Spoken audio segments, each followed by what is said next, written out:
Are you guys ready? Are you ready? Because I really don't think you're ready. It's Olive! Hi guys, I'm Amy. Welcome back to my channel. And no, Olive is not mine. She is my mom's new puppy.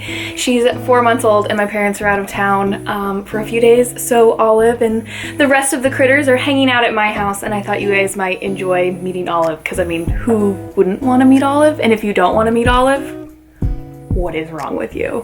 But Olive and I are going to be doing the mid-year book Freakout tag. It's a little bit late, I guess, to be doing this, as it is already the, what's today? The 11th of July, but I just really think this is a great way to wrap up the year, and so I'm gonna do it anyway, because it's my channel and I can do that. I will link the original video down below. It's quite an old video, and I don't know if she still does anything on her channel, but regardless, I'll link it for you guys if you want to check that out. But if you want to see how the first half of my reading year in 2019 has gone, go ahead and keep on watching.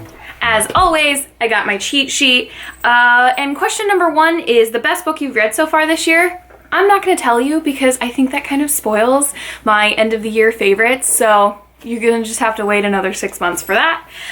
But the second question is best sequel you've read so far, and I've only read 2 sequels, and I mean, they're from the same series. It's Percy Jackson and the Olympians, which is the second book, or no, that's the whole series. The second book is The Sea of Monsters, and the third is The Titan's Curse. I'm sure most of you know what these books are about, but I would say I preferred the third one to the second one, but I mean, it's really not much to write home about, I'm gonna be honest with you. Oh, and it's by Rick Riordan. Duh. Question 3 is a new release that you haven't read yet but want to, and I just recently hauled this book, and that is Daisy Jones and the Six by Taylor Jenkins Reid. I'm not gonna talk about it. Y'all know what it's about. It's everywhere and everyone's loving it, so just excited to join the club. Question 4 is the most anticipated release for the second half of the year, and I don't follow new releases very well, guys, so I'll be honest, I don't have one. Question 5 is the biggest disappointment, and I've had several disappointments this year, especially towards the beginning of the year, but I decided to go with The Child Finder by Renee Denfeld. This book I had predicted to be a 5-star read. I don't know if I talked about that, but this is about a woman who is the child finder. She's a private investigator that's really good at locating lost children because she herself was a lost child, but doesn't remember anything before being found.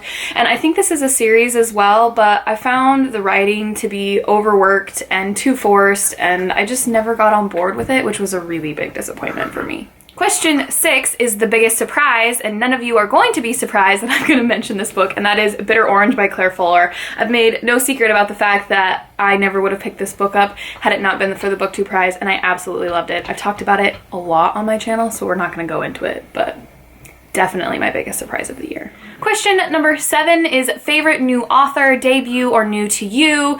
And I think I could have selected a handful of authors that I have really enjoyed their work thus far this year, but I decided to go with Michael Ondaatje. I read Warlight by him, which is his newest release. This was another BookTube prize read, and he has quite the backlist, and I'm really looking forward to it. What I loved about his writing was that he created these characters that were all so viable and real, and I love that about a book. No matter how superficial the character may be to the story, not one of them is actually superficial in their construction, and that excites me for the rest of his stuff. Question 8 is newest fictional crush, and I can't say that I like actively crush on characters now, but I mean, we all did when we were in high school, didn't we? No, maybe not. But I have to say that if I were to crush on somebody, I would probably go with Jonah Hancock from The Mermaid and Mrs. Hancock by Imogen Hermes Gower. He was just a really sweet gentleman that would do anything for the people that he loved and cared about, and I just found him very endearing. So, very odd pick, I'm sure, but the truth. Question 9 is the newest favorite character, and I thought long and hard about this one because I've read some really incredible characters this year, but I'm gonna go with Margaret from Margaret the First by Danielle Dutton. This is, of course, the fictionalized story of Margaret Cavendish, the She was a duchess. I don't remember what her title was, but she was quite an eccentric lady, and Dutton really brought her to life on the page. And I think the reason I love her so much is that Dutton didn't romanticize her as a character, because she did a lot of really incredible things, especially in the time that she was alive. She published books, she pushed fashion, she spoke her mind, and also she struggled with fertility, and that was a huge part of a woman's role in her society. And the fact that she didn't romanticize her just made her so endearing to me, because Margaret is not at all a perfect person. She screws up a lot, but she also does some really awesome things, and I just found that really, really refreshing to read about. Question 10 is a book that made you cry, or the saddest book that you've read this year. And I regularly talk about the fact that I cry when I read books all the time. Like all the time.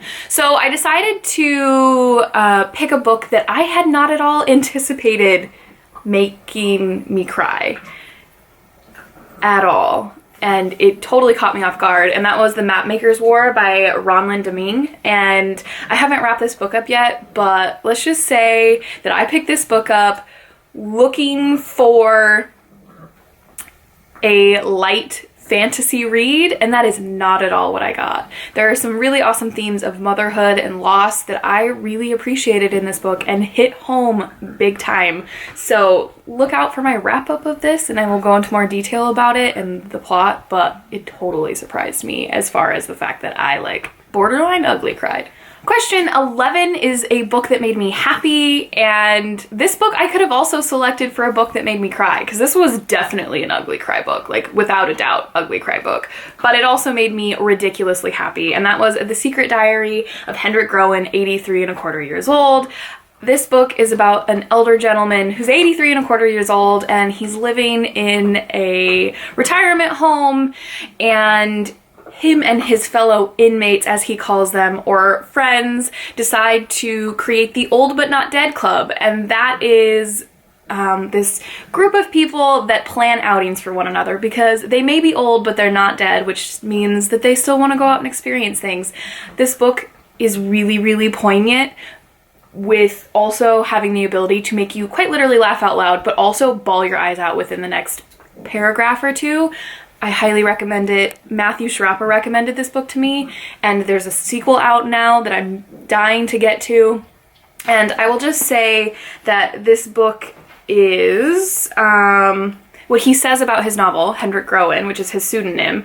There's not one sentence that's a lie, but not every word is true. So if that doesn't intrigue you, I don't know what book would, but just, it's so good. Go read it. Question 12 is my favorite book to movie adaptation, and I haven't watched a single movie adaptation of a book this year because I just really don't watch movies. So unfortunately no answer for that one. Question 13 is my favorite review, or if you're a booktuber, favorite video you've done so far this year. I have to say, I don't know if it's my favorite, but the video that I'm the most proud of is my round 2 booktube prize wrap up. I was just really happy with the way that turned out, and that I felt like I managed to say what I wanted to say in a way that made sense, which is odd because that sentence was really weird and that makes that very contradictory. But regardless, if you haven't watched it, go check it out. I really enjoyed making that video. Question 14 is the most beautiful book that I've bought or received this year, and I've bought and received a lot of really beautiful books this year, but I decided to go with All the Ever Afters by Danielle Teller. This is the untold story of Cinderella's stepmother. Again, I've talked about this book a lot recently, but I just think the cover is really, really gorgeous. It does have deckled edges, which is not my favorite thing. Yes, I know, it's a hot take, but I'm just not into it.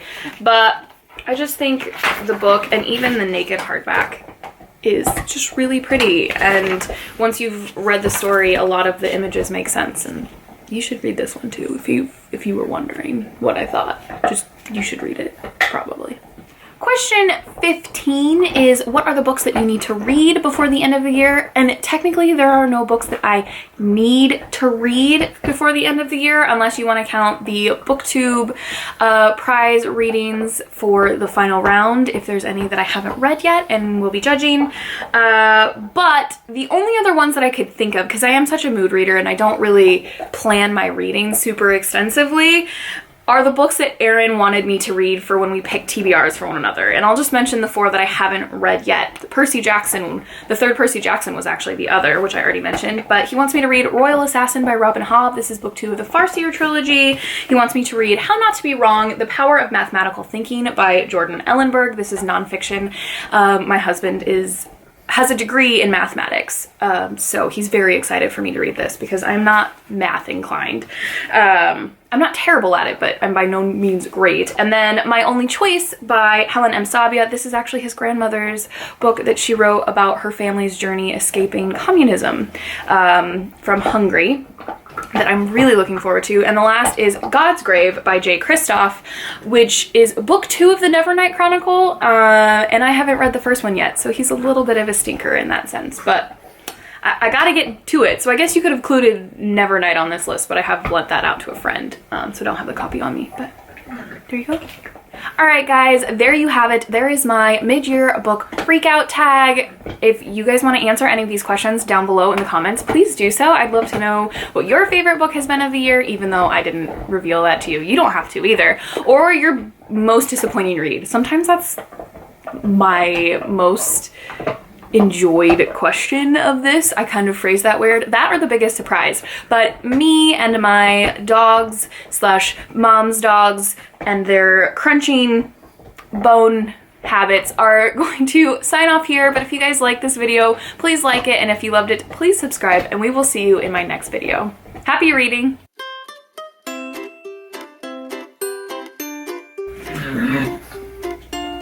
Thank you, Olive.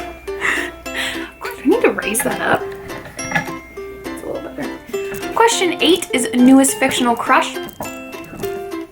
Olive is chewing her bone on the tripod. On the tripod.